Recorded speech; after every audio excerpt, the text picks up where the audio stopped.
श्रीदेवी महात्म्य कथा अध्याय 16 मूर्ती रहस्य वर्णन। श्री गणेशाय नम, श्री चंडिकेय नम, श्री महाकाली महालक्ष्मी महासरस्वतीला माझा नमस्कार असो। हे विश्वजननी प्रणवरूपिणी माते तुझा जय जयकार असो। दैत्यकुळाचा विनाश करणाऱ्या विश्वाची मूळ प्रकृती असलेल्या हे महामाये तुझा जय जयकार असो। 10 मुखांनी शोभणाऱ्या 18 हात असलेला अष्टभुजा कमलनयने तुझा सदैव जय जयकार असो। हे नारायणी तू अनेक रूपे अवतार धारण करून दुष्ट दुर्जनाचा नाशिक्षा करतेस व आपल्या भक्तांचे रक्षण करतेस। मागच्या अध्यायात वैकृतिक रहस्य सांगितले। आता या कळसाध्यायात म्हणजे शेवटचा अध्याय आहे। या अध्यायाच्या अखेरीस देवी महात्म्य समाप्त होईल। आता देवी भक्तांना मूर्ती रहस्य सांगतो। देवीच्या अंगभूत 6 देवी आहेत। नंदा, रक्तदंतिका, शाकांभरी, दुर्गा, भीमा, भ्रामरी या त्या 6 देवी। या देवीच्या प्रत्यक्ष मूर्ती आहेत। यांच्या स्वरूपांचे वर्णन म्हणजे मूर्ती रहस्य।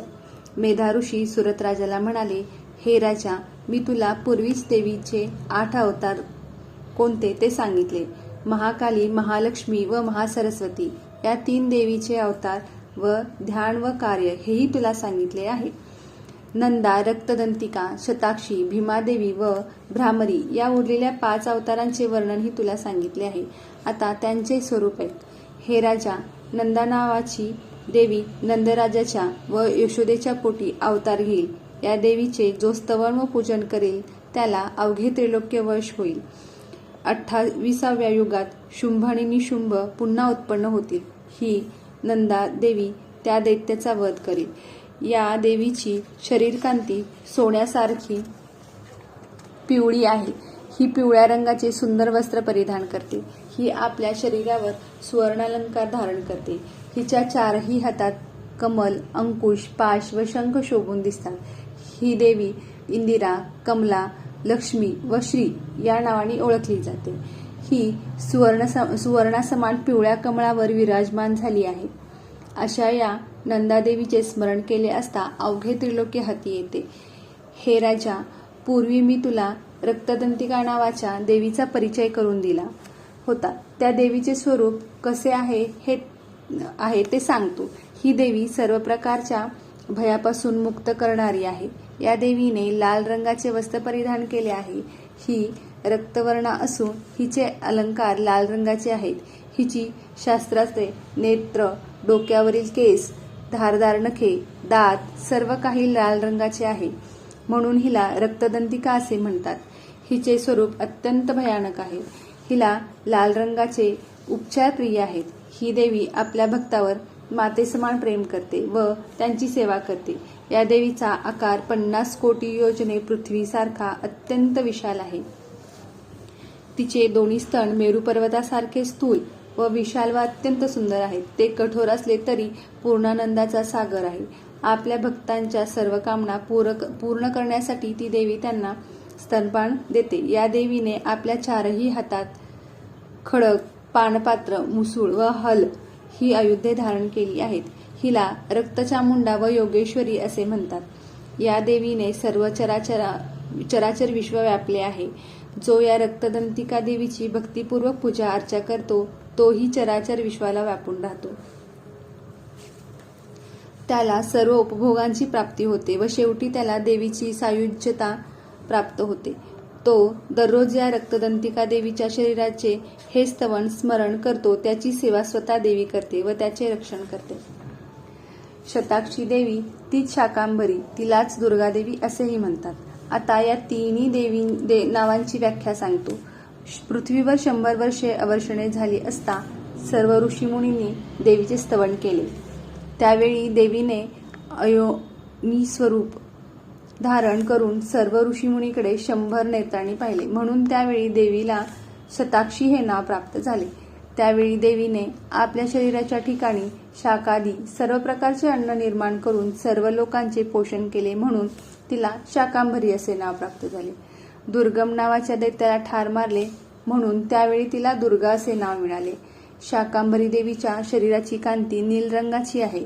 तिचे नेत्र नीलकमलासारखे असून नाभी खोल व 3 वळ्यांनी सुशोभित झालेली आहे। तिचे दोन्ही स्तन दीर्घ, पुष्ट, उच्च व कठोर आहेत. ती परमेश्वरी कमलासना असून तिने आपल्या हातात बाणमुष्टी, कमळ, पानफुले व शाकादी अन्नपदार्थ व अत्यंत तेजस्वी धनुष्य धारण केले आहे. तिच्या हातातील शाक समूह मनोवांछित सर्व रसाने पूर्ण, फलमूलादींनी संपन्न असून तहान, भूक व मृत्यूभय नाहीसे करणारा आहे. या देवीलाच शाकांभरी, शताक्षी व दुर्गा असे म्हणतात.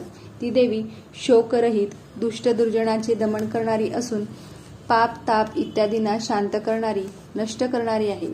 तीच उमा, गौरी, सती, चंडी, कालिका व पार्वती आहे. जो मनुष्य शाकांभरी देवीचे स्तवन करतो, ध्यान करतो, तिच्या नामाचा जप करतो, तिची पूजा करतो, तिला नमस्कार करतो, त्याला अन्नपान व अमृत स्वरूप अक्षयफळाची प्राप्ती होते. आता भीमादेवीचे ध्यान सांगतो. जेव्हा उन्मत्त झालेल्या दैत्यांनी गोब्राह्मणाचा छळ सुरू केला तेव्हा सर्व ऋषींनी अंबिकेचे स्तवन केले. त्यामुळे प्रसन्न झालेल्या अंबिकेने हिमालयावर भीमरूप धारण केले व सर्व दैत्यांचा संहार केला. त्यावेळी सर्व ऋषींनी तिचे भीमादेवी असे नाव ठेवले. त्या भीमादेवीचा रंग निळा आहे. तिने निळे वस्त्र परिधान केले आहे.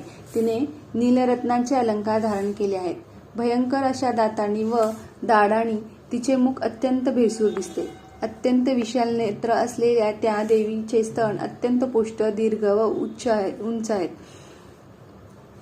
चतुर्भुजा असलेल्या त्या देवीने आपल्या हातात चंद्रहास नावाचे खडक, डमरू, मुंडके व पानपात्र धारण केले आहे.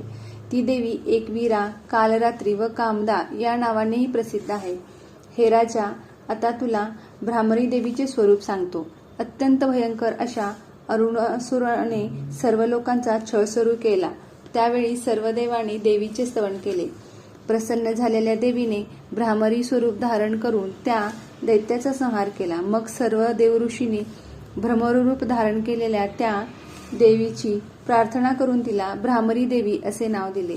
त्या भ्रामरी देवीची अंगकांती विचित्र म्हणजे अनेक रंगांची आहे. तिची वस्त्रे व अलंकारही चित्रविचित्र आहेत. असंख्य भ्रमर तिच्या शरीरावर रुंजी घालीत असतात. चित्रभ्रमपणी व महामारी या नावाने तिचे रहस्य सांगितले जाते. हे राजा, अशा प्रकारे मी तुला जगन्माता चंडिका देवीच्या मूर्ती सांगितल्या. या सर्व देवी कामधेनू समान आहेत. त्यांचे स्तवन कीर्तन केले असता सर्व कामना पूर्ण होतात. हे राजा, तुला देवीचे मुख्य अष्टावतार सांगितले.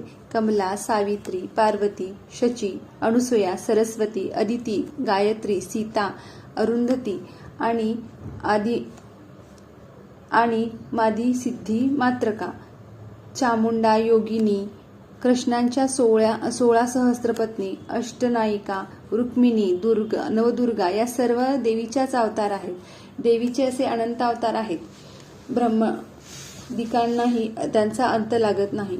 हे राजा, देवीच्या मूर्तीचे हे आख्यान सर्व मनोरथ पूर्ण करणारे आहे. हे अत्यंत गोपनीय रहस्य आहे. हे तू इतर कोणालाही सांगू नये. तू प्रयत्नपूर्वक देवीची आराधना कर. सप्तशतीच्या म्हणजेच देवी महात्म्याच्या पठणाने, श्रवणाने मनुष्य सप्तजन्मातील ब्रह्महत्यादी महापातकातून सर्व प्रकारच्या दोषांपासून मुक्त होतो. म्हणूनच मी तुला सर्व काम फलप्रद अत्यंत गुह्य असे देवी महात्म्य सांगितले आहे. देवीच्या कृपेने तू सर्वमान्य होशील. देवी सर्व स्वरूपमयी आहे.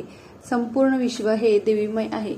संस्कृत सप्तशतीतील एकूण 700 श्लोक आहेत. ते सर्व श्लोक महामंत्र स्वरूप आहेत. ज्यांना संस्कृत भाषा चांगली अवगत असेल त्यांनी सप्तशतीचा पाठ आवर्जून करावा. परंतु ज्यांना संस्कृत भाषा येत नाही त्यांनी या देवी महात्म्याचे पूर्ण श्रद्धेने पठण श्रवण करावे. फलप्राप्ती सगळीकडे सारखीच. मूळ संस्कृत सप्तशती व गद्य मराठी भाषेतील हा देवी महात्म्य ग्रंथ समसमानच आहे. या देवी महात्म्य ग्रंथाच्या श्रवण पठणाचे फळ स्वतः महादेव सांगतात. हा ग्रंथ म्हणजे साक्षात चिंतामणी आहे असे म्हणून पार्वती माता श्रवण करते. या महात्म्याच महात्म्याचे 1 आवर्तन केले असता सर्व सिद्धी प्राप्त होतात. 2 आवर्तने केली असता उत्तम पुत्राची प्राप्ती होते. 3 आवर्तने केल्याने सर्व पीडा नाहीशा होतात. 5 आवर्तने ग्रह शांती होते. मोठे भय उद्भवले असता 7 आवर्तने करावीत. 9 आवर्तने केली असता वाजपेयी यज्ञाचे फळ मिळते. सर्व प्रकारचे ऐश्वर्य प्राप्त होण्यासाठी 11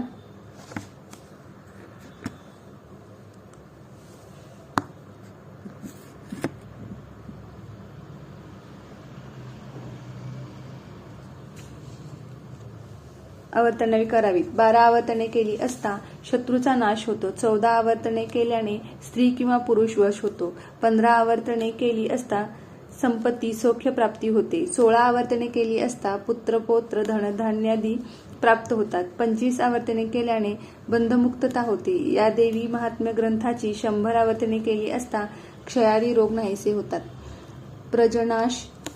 प्रजानाश, कुलनाश, आयुष्यनाश होण्याचा प्रसंग आला किंवा शत्रू वृद्धी झाली असता 100 पारायणे करावीत. 100 पारायणे केली असता सर्व मनोरथ पूर्ण होतात. 108 किंवा 1000 आवर्तने केली असता 100 अश्वमेध यज्ञाचे फळ प्राप्त होते. शेवटी मोक्ष प्राप्ती होते. महाकाली, महालक्ष्मी, महासरस्वती यांचे गुणगण करणारे देवी महात्म्याचे हे 16 अध्याय म्हणजे देवीचे संपूर्ण चरित्र आहे. यांच्या श्रवण पठणाने भवानी माता प्रसन्न होते. मात्र नुसत्या श्रवण पठणाचा उपयोग नाही. त्यात भावभक्ती हवी, पूर्ण श्रद्धा हवी. ती नसेल तर सगळे व्यर्थ आहे. म्हणून भक्तीने श्रवण पठण करावे. भक्तिपूर्वक देवीची पूजा, मंत्र जप, होम हवन करावे. देवीच्या उपासनेत ज्ञानाची पांडित्याची गरज नाही. कारण गरज आहे ती भावभक्तीची, परम श्रद्धेची. मंत्र, पुष्प, फल, तोय इत्यादी काहीही भक्तीने अर्पण केले असता देवी त्याचा आनंदाने स्वीकार करते. मनात भावभक्ती नसेल तर कितीही राजोपचार अर्पण केले तरी ते सर्व व्यर्थ जातात. म्हणून ईश्वर कृपेसाठी साधी भोळी भावभक्ती आवश्यक आहे. या देवी महात्म्याची किती पारायणे करावीत, देवीला कोणकोणते उपचार करावेत, होमात किती आणि कोणत्या द्रव्याचे हवन करावे यासाठी कोणतीही बंधने नाहीत. शुद्ध अंतकरणाने पूर्ण श्रद्धाभक्तीने केलेली अल्प साधना मोठे फळ देते. आता या देवी महात्म्य ग्रंथाची अवतारणिका सांगतो. पहिल्या अध्यायात मेधा ऋषीने सुरतराजाला व समाधीला देवी महात्म्य सांगितले. महाकालीची उत्पत्ती व मधु कैटभाचा वध यांचे वर्णन केले आहे. दुसऱ्या अध्यायात महालक्ष्मीची उत्पत्ती, महिषासुराच्या सेनेचा वध सांगितला आहे. तिसऱ्या अध्यायात महिषासूर वधाची कथा आली असून चौथ्या अध्यायात इंद्रादी देवतांनी देवीची स्तुती केली आहे. 5व्या अध्यायात महाकालीचे आख्यान व देवी दूत संवाद हा विषय आलेला आहे. 6व्या अध्यायात धूम्रलोचन वधाची कथा असून 7व्या अध्यायात चंडमुंड दैत्याच्या वधाची कथा सांगितली आहे. 8व्या अध्यायात रक्तबीज वधाची व 9व्या अध्यायात निशुंभ वधाची कथा आली आहे. 10व्या अध्यायात शुंभदैत्याच्या वधाची कथा असून नारायणी स्तुती व देवीचे वरदान हे विषय 11व्या अध्यायात आले आहेत. 12व्या अध्यायात देवी चरित्राच्या पठणांचे महात्म्य सांगितले असून 13व्या अध्यायात सुरत आणि वैश्य यांना देवीने दिलेल्या वरदानाची कथा सांगितली आहे. 14व्या अध्यायात प्राधानिक रहस्य वर्णन आले असून 15व्या अध्यायात वैकृतिक रहस्य सांगितले आहे. शेवटच्या 16व्या अध्यायात मूर्ती रहस्य आले असून देवी महात्म्य ग्रंथ पठणाचे फळ, पाठ विधी, देवीची आराधना इत्यादी विषय आले आहेत. अशा रीतीने श्री जगदंबेच्या कृपेने 16 अध्यायाचा देवी महात्म्य हा मराठी भाषेतील गद्य ग्रंथ पूर्ण झाला. हे 16 अध्याय म्हणजे षोडशोपचाराने देवीची केलेली पूजाच आहे.